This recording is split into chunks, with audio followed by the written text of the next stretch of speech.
Hello students, NBGI class 11th biology. पिछले video में आपने ब्लड के पार्ट के बारे में पढ़ा था। आज हम लोग आगे देखते हैं ब्लड ग्रुप्स के बारे में। तो ब्लड ग्रुप सबसे पहले इनकी इन्वेंशन की थी कार्ल लैंडस्टीनर ने। तो कार्ल लैंडस्टीनर ने सबसे पहले ब्लड ग्रुप फार्म किए थे। तो वो blood group 4 blood group humans में उन्होंने बताए थे। Blood group A, blood group B, blood group AB और ब्लड ग्रुप O। तो उनको हम कंबाइंडली ABO ब्लड ग्रुप के नाम से जानते हैं। अब ये ABO ब्लड ग्रुप क्या होते हैं, किस बिहाफ पर इनको डिटरमाइन किया जाता है, ये आप इस टेबल में समझ सकते हैं। ये जो टेबल आपके सामने दिख रही है, इसमें आप देख रहे हैं एक तरफ चारों ब्लड ग्रुप के नाम लिखे हुए हैं और दूसरी तरफ उनमें पाए जाने वाले एंटीजेंस, एंटीबॉडी और डोनर ग्रुप के नाम दिए गए हैं। तो सबसे पहले तो हमें ये जानना है कि ये एंटीजेंस क्या होते हैं। तो antigens are specific proteins which are present on the outer surface of RBCs। यानी RBCs की आउटर सरफेस पर जो स्पेशल प्रोटीन प्रेजेंट होती है, दैट इज़ कॉल्ड एंटीजेंस। और जैसे एंटीजेंस हैं उन्हीं के बिहाफ पर ब्लड ग्रुप फार्म किए गए हैं। जैसा कि आप इस टेबल में देख रहे हैं कि अगर ब्लड में A एंटीजन प्रेजेंट है तो ब्लड ग्रुप को A डिफाइन किया जाएगा। अगर B एंटीजन प्रेजेंट है तो हम ब्लड ग्रुप को B बोलेंगे।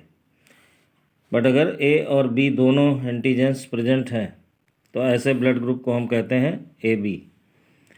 और अगर कोई भी एंटीजन नहीं है, नील लिखा हुआ है, नील यानी कोई भी एंटीजन प्रेजेंट नहीं है, तो जिस ब्लड में कोई भी एंटीजन प्रेजेंट नहीं होगा उसका ग्रुप हम बोलते हैं O।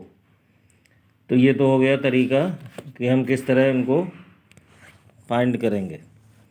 अब जो एंटीजेंस प्रेजेंट होते हैं इनके साथ एक अदर प्रोटीन भी प्रेजेंट होती है जिसको हम एंटीबॉडी कहते हैं।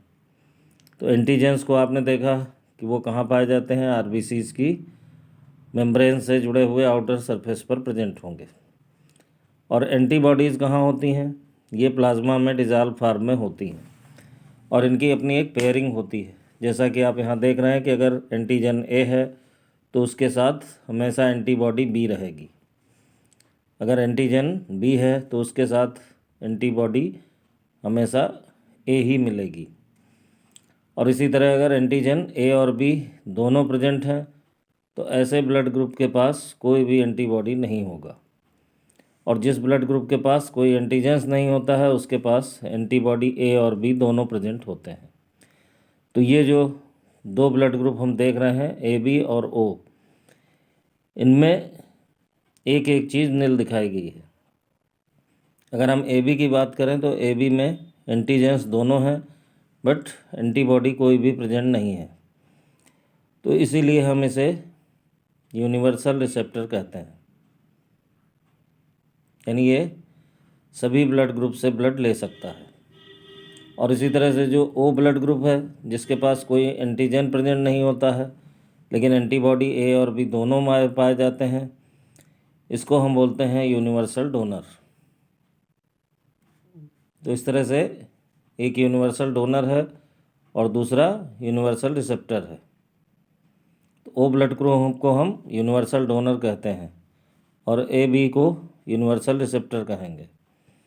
तो ये जो नाम दिए गए हैं ये इसी एंटीजन और एंटीबॉडी की प्रेजेंस के बिहाफ पर हैं। अब ब्लड डोनर क्या होता है, तो इसके लिए आपने एक वर्ड पढ़ा होगा, ट्रांसफ्यूज़न। जब किसी पर्सन को ज़रूरत पड़ने पर बाहर से ब्लड प्रोवाइड किया जाता है तो इस प्रोसेस को हम बोलते हैं ब्लड ट्रांसफ्यूज़न। और ब्लड ट्रांसफ्यूजन किन कंडीशंस में होता है ये भी आप जानते होंगे। अगर किसी पर्सन की बॉडी में कोई ऐसी डिजीज़ हो जाती है जिसकी वजह से उसकी बॉडी में एनीमिया क्रिएट हो जाए, यानी ब्लड की कमी हो जाए, या फिर कोई एक्सीडेंट हो या कोई ऑपरेशनल प्रॉब्लम हो, ऐसी कंडीशन में ब्लड बॉडीज में कम हो जाता है, तब उसे बाहर से प्रोवाइड किया जाता है। तो इस प्रोसेस को हम बोलते हैं ट्रांसफ्यूज़न। तो उसके लिए इन ब्लड ग्रुप की काफ़ी इम्पोर्टेंस होती है, क्योंकि अगर ब्लड ग्रुप का नॉलेज नहीं होगा तो फिर हम किसी को ब्लड ट्रांसफ्यूज़न नहीं कर पाएंगे। इसलिए ब्लड ग्रुप की ये एक इम्पॉर्टेंस भी है जो हमें जानकारी में रखनी है। तो आप ब्लड ग्रुप के बारे में ये जानकारी देख लेंगे और इसका एक नोट्स अपनी कॉपी पर तैयार कर लेंगे। Thank you.